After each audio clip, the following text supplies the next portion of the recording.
सबसे पहले तो हम पंकज सिंह अपन भोजपुरी समझे वाला और भोजपुरी जहाँ तक जे जानता जितना लोग भाई सपोर्ट करते हैं सबके दिल से धन्यवाद। अब भाई एगो बात बताओ तनी, बहुत ज़्यादा भाई काल हो हम आवे वाला रही फेसबुक पर लाइव, लेकिन बहुत ज़्यादा भैया सतावल गिल भैया, मानता नहीं कि हम गलती कैले बनी। आज ही हेलो भाई का बोली भैया, सबसे पहले बात तो बाकी जितना लोग इस चीज़ के देखले बने सुनले बने सबके समझ में आ गई बा। हम एक जगह ना भैया बहुत जगह हेल्प के इच्छा कैले बनी। आज तक रोग के बतावत नहीं कि हम बक्सर जिला में पलल पोसाइल बनी, बक्सरे रहल बनी, गाना सब गावत रहल, अपना मन के गावत रहल। एगो कदम हम उठैनी भोजपुरी में इतना ज़्यादा भाई घर वाला के परेशान कर दिहल गई, इतना ज़्यादा कि पैसा के बल दिखावल गई। आज तक भाई हम अपन पापा ले कुछ बात ना कैले रही। फर्स्ट वाली अपन पापा ले बहुत नजदीक हो के भाई बतीले बनी। फर्स्ट पार्ट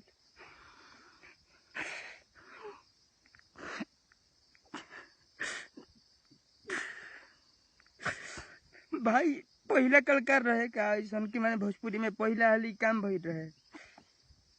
हम गलती के बाद हो जब जान गए नहीं कि हमारी चीज वायरल हो गई बा, हम गलती हमारा ले हो गई बा, हम कुछ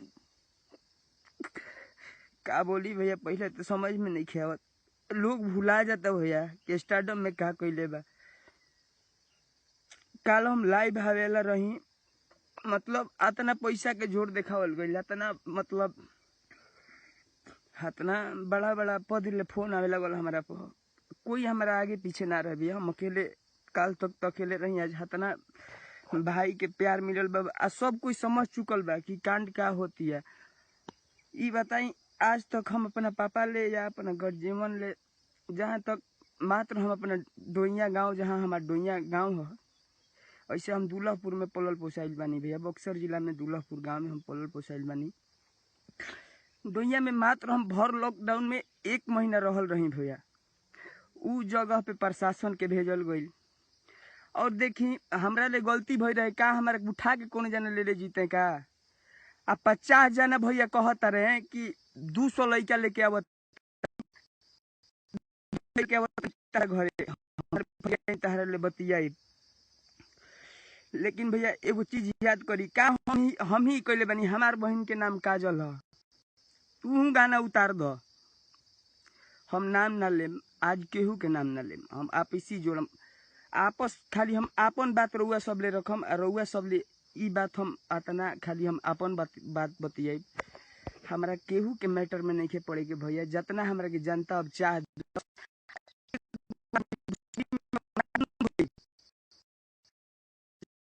हम नहीं गई ये चीज गाई जौन भइल बा।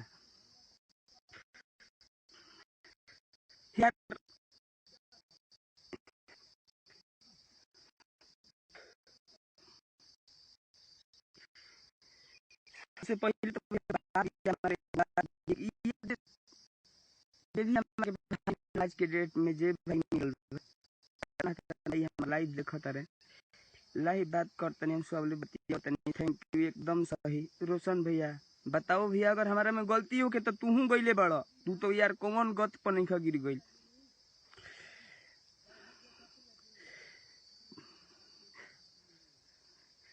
भैया। अब ई बताई, आज हमार उम्र देखी टोटली 19 बरिस, ठीक।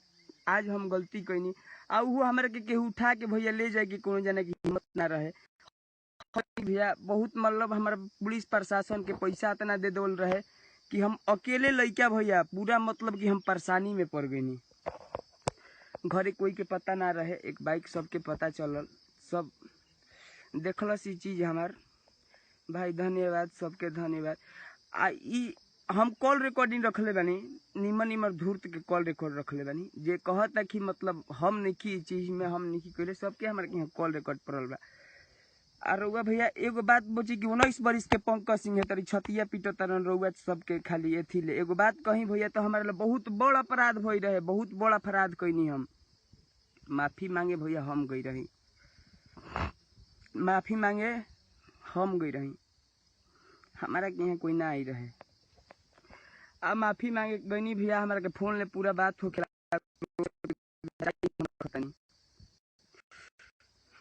बहुत धन्यवाद भाई जान भाई बने सबके धन्यवाद। पैसा के जोर पर हमरा के बर्बाद कर दिहल जाई, हमरा के जान से मार दिहल जाई। हम का कहनी कि एगो हमार पर्सनली दुश्मनी रहे, एगो डिजिटल के मैनेजर हमें उनका ले जे कि हमारा हम जब मतलब हमारा गाना कमजोर देखे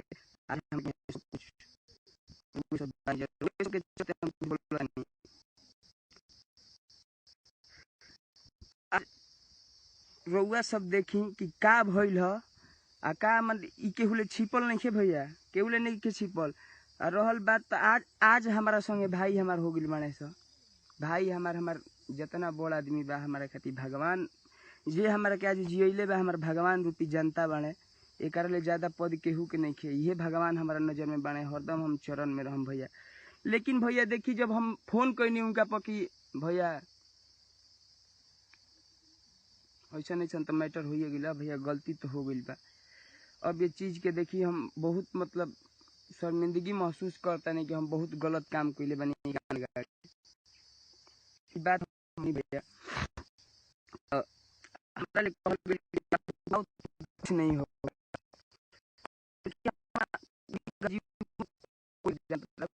भाई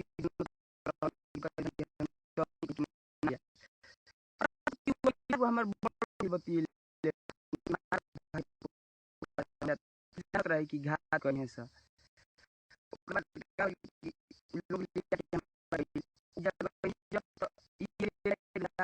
सबके फोटो दिखाई अभी हम मतलब आवे वाला बानी लाइव रिकॉर्डिंग या फोटो दिखावे खातिर निमन निमन धूर्त के। अभी तो हम रिकॉर्डिंग ये खातिर आइल बानी कि हमारा भाई खोजत रहन जा, हमारा के भाई खोजत रहन जा कि कहाँ पे हो तुम, कैसे हो, जहाँ पे है सही है भैया।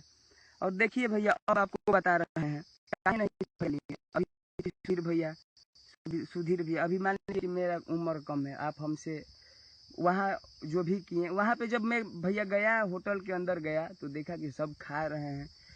उसके बाद मैं उस चीज़ को केयर नहीं किया कि क्या हो रहा है मेरे साथ। ये बोले कि पानी पियो भाई, बैठो पानी पियो। तो हमारा इनका नाम हम किसी का नहीं लेंगे, आप लोग जानते हैं कि कौन क्या है।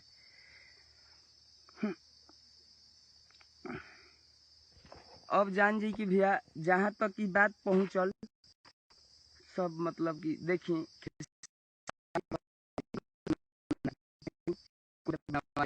केहू कुछ कर दिल बा, केहू कुछ भी कर सकता।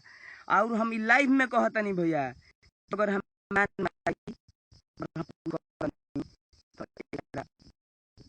ना रूप बा खेसारी लाल यादव के चाहिए वही भाई होटल में तो 10 लोग इकट्ठा, 10 से 12 लोग।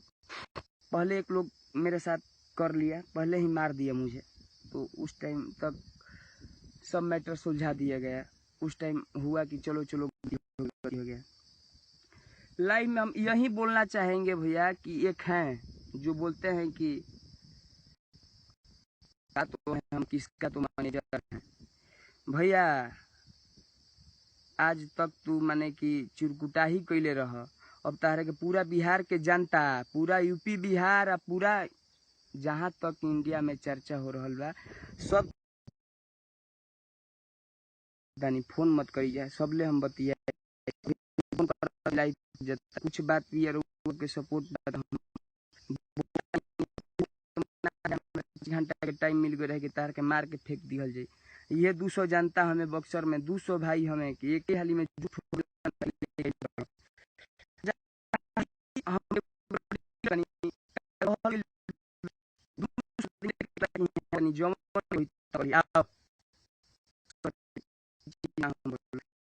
भाई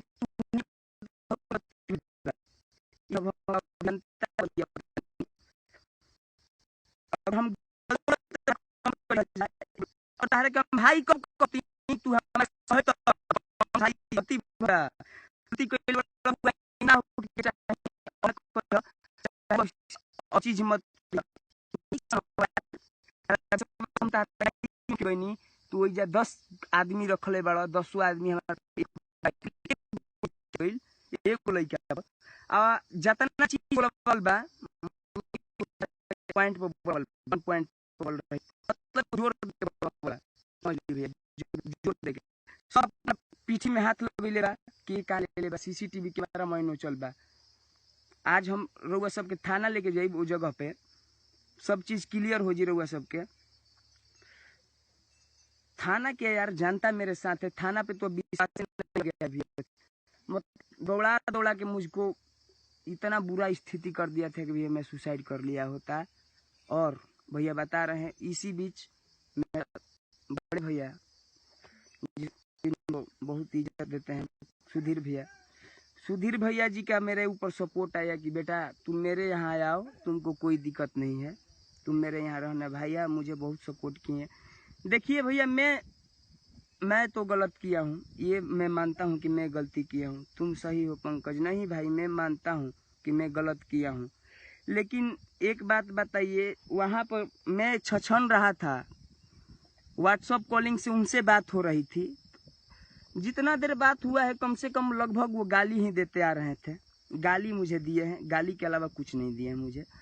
और मैं यही बोल रहा था कि बड़े भैया देखिए मुझसे गलती हो गया है आप माफ कर दीजिए मुझे। तो बोल रहे थे तुमको कितना लोग जानता है रे 5 मिनट में तुम्हारा मर्डर हो जाएगा 5 मिनट में तुम्हारा मर्डर हो जाएगा। बक्सर में 5000 लोग मेरा घूम रहे हैं आदमी मैं भेजा हूँ मेरा आदमी घूम रहा है। तो थोड़ा भय टाइप पैदा हुआ लेकिन कुछ इसी में से संतोष रेणु भैया मेरे लिए बक्सर आए मेरे घर पे भी आ रहे हैं अभी भैया के साथ भी मैं लाइव आऊँगा और अभी मैं जाने वाला हूँ अपने घर पे भाई सुधीर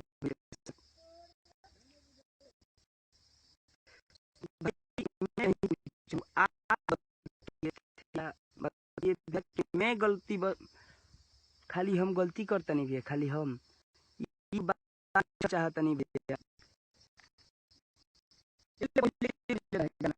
विवादित गाना के गोले रहे हमारा पर्सनल दुश्मनी बा काजल नाम के गाना ले हमार बहन है गाना उतरे के चाहिए हमारा पर्सनली दुश्मनी बा नीलुआ के नाम ले नीलू मेरी इतना जनता है किसी की भी बहन है ये बात हमको बताइएगा वो जो बोलते हैं मैं बहुत बड़ा स्टार हूँ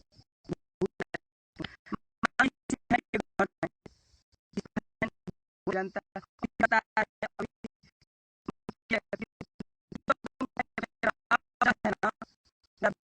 देंगे और जहाँ तक की बात है पूरा विश्व हिला देंगे और हम बैठेंगे क्या बोले थे याद नहीं पड़ रहा है मैं कॉल रिकॉर्ड करके मैं अपने भाई पे मेरा वो व्हाट्सएप का बटन टिप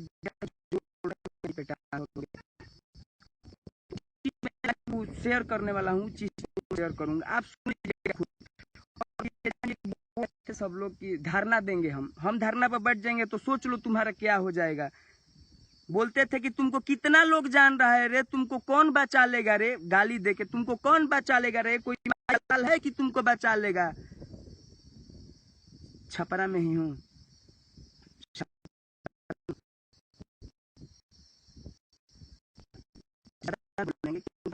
बोलता नहीं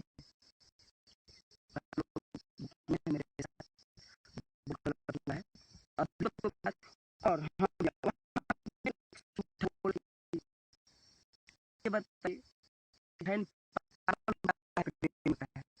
किसी का घर है भैया का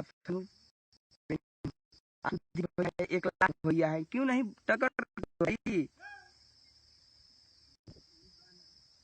क्यों नहीं लेते हो भाई ले तो लिए थे भाई क्या हुआ क्या गति हुआ मानो भाई की गलती होता है आपसे भी हुआ है मुझसे भी हुआ है। और मेरे डोइया मेरा मतलब कि मेरे जो गाँव है जो डोइया पे इन लोगों ने पुलिस भेजा और टोटल चीज मजबूर करके बुलवाया है इज्जत उछाला है मेरे पिताजी मुझसे इतना तक बोल दिए थे कि तुम बहुत गलत किया है।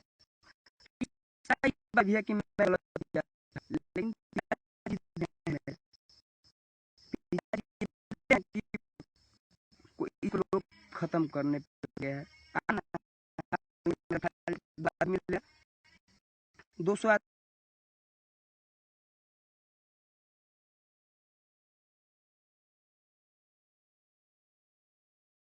बता रहा हूँ।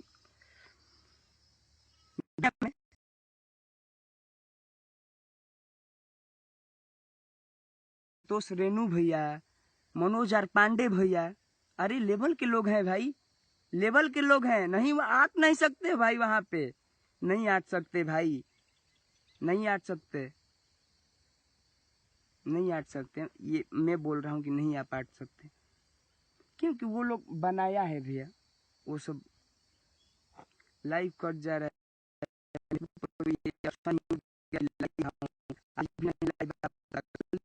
पोस्ट कर गए भैया, मुझे परेशान